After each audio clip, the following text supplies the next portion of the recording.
Good afternoon, everyone.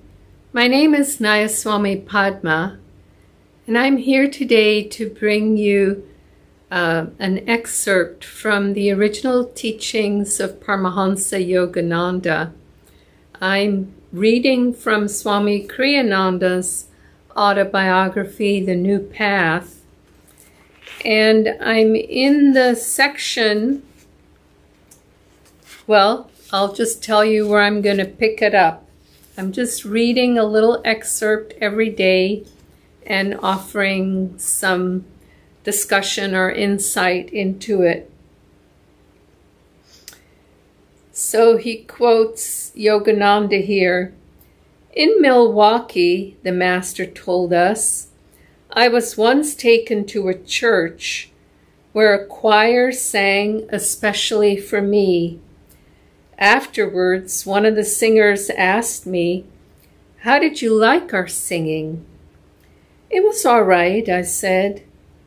"You mean you didn't like it?" "I didn't say that," I replied. "But please don't press me further." Well, he kept insisting, so at last I explained. As far as technique went, it was perfect. But you weren't thinking of the one for whom the sacred music was written. You were thinking of pleasing me. Next time you sing devotional music, think of God. Don't sing to impress others. And the story sort of is self-explanatory, of course. But I wanted to extend the thought a little bit to a broader context, which is a tendency in human nature, in most all of us, to try to please others, to impress others. So we think in terms of doing things for others to please them or impress them, or doing what we do to gain their attention, to gain their approval. And what Yogananda is offering in this little quotation, this little example, is definitely true about expressing our devotion for God, absolutely.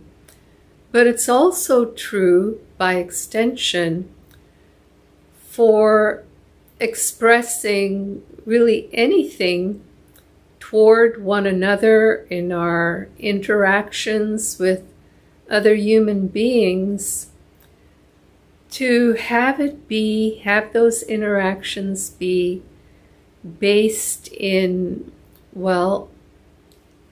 being authentic within ourselves, whatever that might mean for each of us, by being honest with ourselves, by not saying those things that we think the other person wants to hear.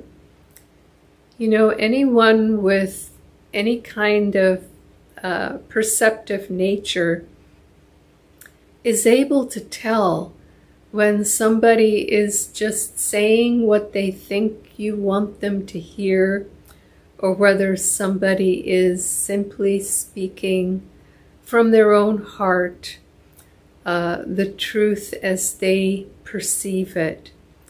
And I think this is an extremely helpful counsel that Yogananda gives here.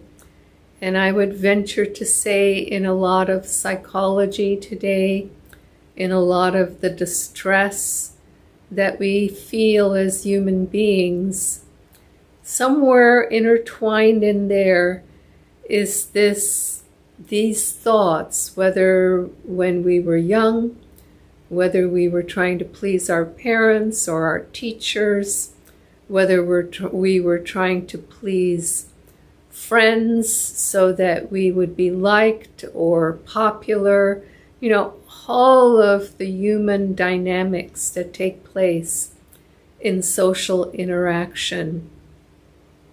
It never works in the long run. What works is to simply not say anything at all if we don't have anything to say, if we don't have a thought about whatever we're being asked about. And if we are being asked of something we do have a thought on, then just simply stating that plainly and honestly. I've always appreciated the saying, what you see is what you get.